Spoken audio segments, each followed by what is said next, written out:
What's going on, Eagles fans? Finally, the 2023-2024 season has kicked off for your Philadelphia Eagles in the official way as the Eagles had their first preseason game last night against the Baltimore Ravens. We're going to break it down. We're going to get into it. We're going to go over all the things that we saw, all the things that we were looking to see, and just how confident are we in our backup players. Because the first game of the season, let's be honest, the first preseason game is not necessarily for the starters. Now, there are some times where you have, one or two spots that may be open for competition for starters, which we saw at safety, which we thought we were going to see at running back, which we did not see at right guard. It's pretty clear who the right guard is going to be for the Philadelphia Eagles and who we're looking to start opposite or next to, I should say, Nakobe Dean, all right? A couple different battles that we were able to see, but one of the things that I really like to see that I want to start off this show by saying is how well Howie Roseman has been drafting over the last couple of years. And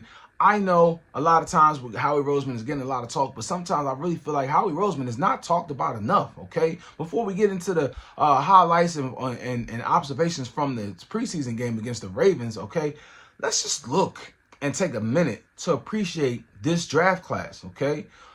Everyone that you see here on your screen in this particular draft class is going to make this roster, including Moro Ojomo, okay? Mark my words, he will make the roster. The Eagles will not be able to stash him away on the practice squad, okay? He will absolutely make this roster, and this is a Super Bowl winning team, okay? Now, we did lose 11 players, so that did open up some space, okay? But it's not like that there were players that were already here waiting in the wings, okay? Pun intended. That was going to get an opportunity to come in and start because of the draft class. You look at Jalen Carter, you look at Nolan Smith, you look at Tyler Steen, you look at Sidney Brown, you look at Tanner McKee, you look at Moro Ojomo, okay? All of these players, Keely Rango, okay? Each and every one of these players is going to be given a roster spot. And kudos to Howie for that, okay? Absolute kudos deserves to be given to Howie Roseman. And let's just take a look at the undrafted rookie class, okay? There's about 3 of these rookies here that have an opportunity to make the team, okay? Mekhi Gardner, all right, he might not be able to make the team. We might have to stash him on the practice squad, okay? But a player like Eli Ricks, you've seen Eli Ricks, okay? Let's just get into the observation. Eli Ricks had a PBU and had a pick 6 in the game, okay? All right, pick 6, knew he had the corner to the short side, okay? Didn't give him too much room, all right? And as soon as he made an outbreaking route, he was able just to go ahead and get up on it. He got enough space. He was far back enough that if the corner was getting ready to make a double move and do an out and up, he would be able to recover, okay? But with that short amount of space, when he saw the quarterback's arm go up and the receiver turn into the short boundary line, he knew, oh, it's no more time to back up. It's time to start shutting this route down and getting closer to the receiver and breaking on the ball, which he did perfectly. I mean, perfectly. Pure poetry in motion. Looked like a veteran guy. Now, this guy come from Alabama. All right, so you know that they coach well, all right? Now, I guess everybody from Alabama cannot be a first-round pick or maybe not even get drafted in the first part of the draft, okay? Rounds 1 through 7, and they have to wait to be undrafted rookie free agents. And they're a talent. This is when it comes down to your talent evaluators. You have to have guys that scout well. You have to have guys that are able to project well, okay? Because a lot of times it's all about projection. Some people can see it. Some people can't, all right? Now let's get into the highlights of what we saw. Obviously, everybody wanted to see Jalen Carter, okay? Everybody. And Jalen Carter did not disappoint. Now, I only saw 2 reps, and both of those reps were dominant. 1 rep, he absolutely just obliterated the guard that he was going up against, okay? Came off very quick, all right? Gave him an inside and violently chopped him and then swam him, okay? Clubman swim, all right? Very classic move from a D tackle down there in the trenches, but he's just so strong, so powerful, so quick and explosive, okay, that it just doesn't allow you to be able to get right if you're not ready for what's coming, okay? He has a variety of moves, all right, and you just have to double the man. You got to chip him, you got to double him, you got to do something, all right? I do not see him being single block very often, but how can you not single block a guy like Jalen Carter when you got Jordan Davis, okay? 6'6", 342 pounds, of a mountain of a man sitting there right over top of the nose, okay? Right over top of the center's face, okay? How can you not? Or if he's over there and he's in a 3 technique or in 1 technique outside the center, you know, how does the center and guard not double Jordan Davis, which will automatically leave? If you look at the play, it almost looked like Jalen Carter knew that the line was going to slide that way. Okay, they were going to have to double team and help out on a tackle that was next to him, and he was going to get a one-on-one. All right. Now next to him on that very same play was Nolan Carter. If Jalen Carter or Nolan Smith, excuse me, if Jalen Carter wasn't able to get the quarterback on that particular play where he broke through the line, he automatically flushed the quarterback out, and guess who was there? Nolan Smith, okay? These two guys have been playing with each other for a long time. They know how to contain. They know how to rush. They know how to stop the run, all right? And I can't wait to see Fletcher Cox, Jordan Davis, Jalen Carter, Hassan Reddick, Brandon Graham, or probably Josh Sweat with Nakobe Dean and Miles Jack behind that, okay? That is going to be the most fiercest front 7 in football, period. All right? Hey, comment down below if you don't like what I'm saying. Comment down below if you know a front 7 that's even better than that one. All right? I want to hear it. All right? Where it's at? Is it in Dallas? Is it in Pittsburgh? Is it in Denver? Is it in San Francisco? Maybe it's out there in LA with the Chargers because it ain't with the Rams. Let's see. Who is it? The Jets? Okay. Who is it the Commanders? No, it's none of them. Is it the Giants? Come on, man. Tell me who got a more ferocious front 7 than that. And then we got players that's still not even able to get in the game that can mix in and out of there. I'll take any combination of our players on game day. Any of them. All 10 of them. Tell me who got a better 10. We ain't going to find it, man. Okay? All right. Now, we did not see Quez Watkins in the game. We also did not see Olamide Zaccheaus. All right? I thought maybe we would have saw him. I didn't think that we were going to see Nakobe Dean either because Nakobe Dean was coming off of an ankle injury. And let's be real. A lot of people want Nakobe Dean to play, and rightfully so. I understand. Okay? But this is preseason. All right? What we don't see is practice. All right, we don't see the developments in practice. Also, the Eagles have a joint practice coming up starting tomorrow on Monday, okay, where they're going to go against the Cleveland Browns twice, all right? And that's going to give them some really good work because I think the Cleveland Browns have a really solid team and could surprise people out there in the AFC North, okay? I don't know where they're going to finish. The AFC North is probably, I would probably say the AFC North is the toughest division, all right, outside of the NFC East, NFC Beast, okay?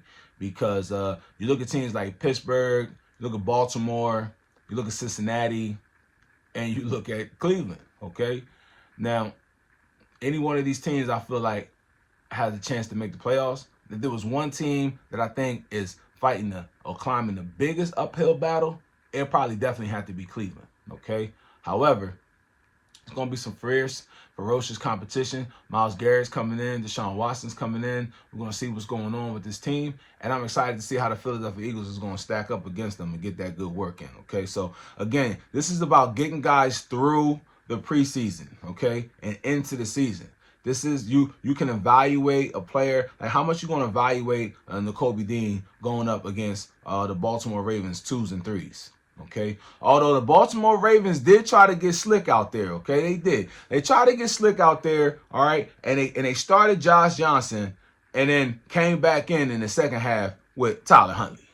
It's like Tyler Huntley is your number 2. Tyler Huntley should have been playing in the second half, okay, against our number 2 defense, and then Josh Johnson could have been playing in the second half against our number 3 defense, but they switched it up. And I think that is why you saw the Eagles dominate the first half and then the Ravens do a little bit better in the second half, even though the Eagles did have an opportunity to win this game, okay? Missed the 2-point conversion. Also, Jake Elliott missed a field goal that he probably could have, should have, would have made, all right? And then the greatest kicker of all time, I'm not saying it. That's just what people say, all right? Greatest kicker of all time, Justin Tucker comes in, ho-hum, and just boosts a 60-yard field goal, okay? 60 yards, all right? And that's the difference in the game when you lose by 1.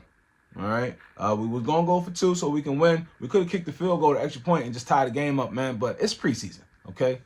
Like, what are we doing? All right. So what? So the Baltimore Ravens have extended their winning streak to 24 games down, okay?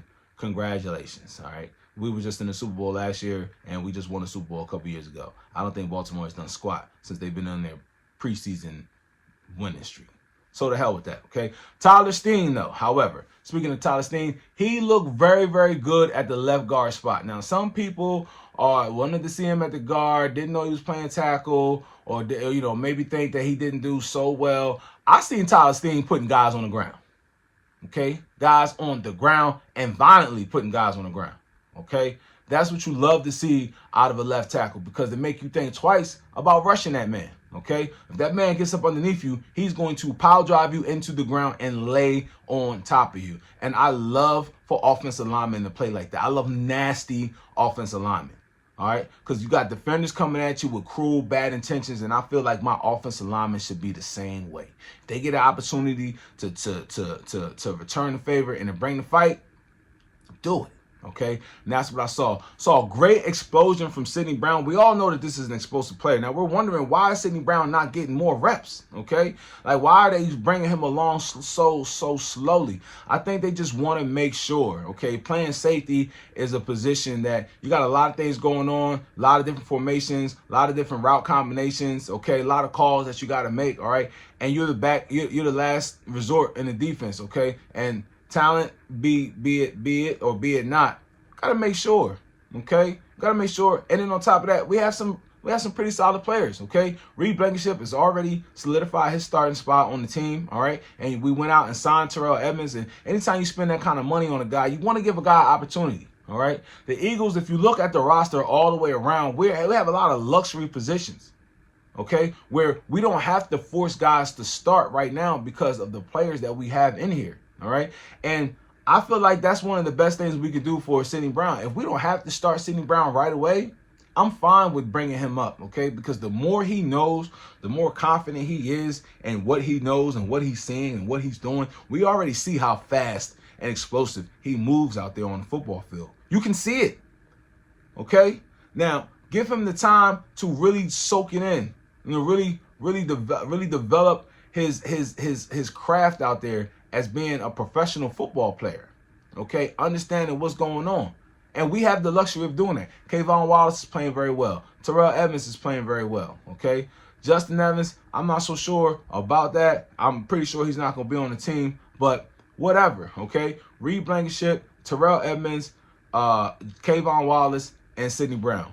That means that you can take your time, all right? And when it's time for Sidney Brown, listen, at this point in time, I full well trust in head coach Nick Sirianni.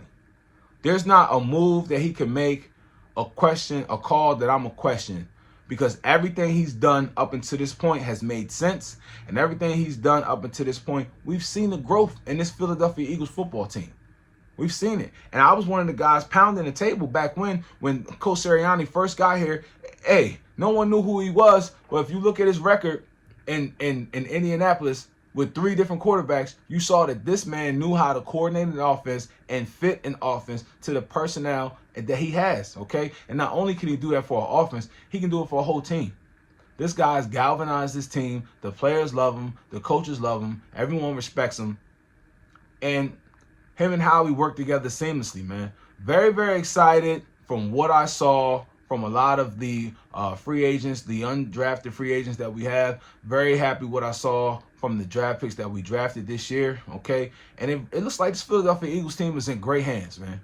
Great hands. So the Philadelphia Eagles did not get the win, unfortunately, against the Baltimore Ravens. And low-key, I wanted to win too, okay? But I do want to mention one injury before I get off of the podcast. One injury that we did have, okay? And we were trying to come out of this game injury-free, all right? But, however, Sean Bradley did suffer a lower leg injury, and we're not quite sure to what degree that injury may be, okay? However, he did have to get carted off the field. He was in some pain, and we did see tears coming out of his eyes, okay? Now, it could be it could not be as serious as was thought, and we'll just have to wait and find out, okay? However, I do want to say this, and I don't want to minimize any player, but I hear people like, oh my God, we lost Sean Bradley. It's going to be so bad. Our special teams is bad. He was our #1 tackler on special. Listen, let me tell you something.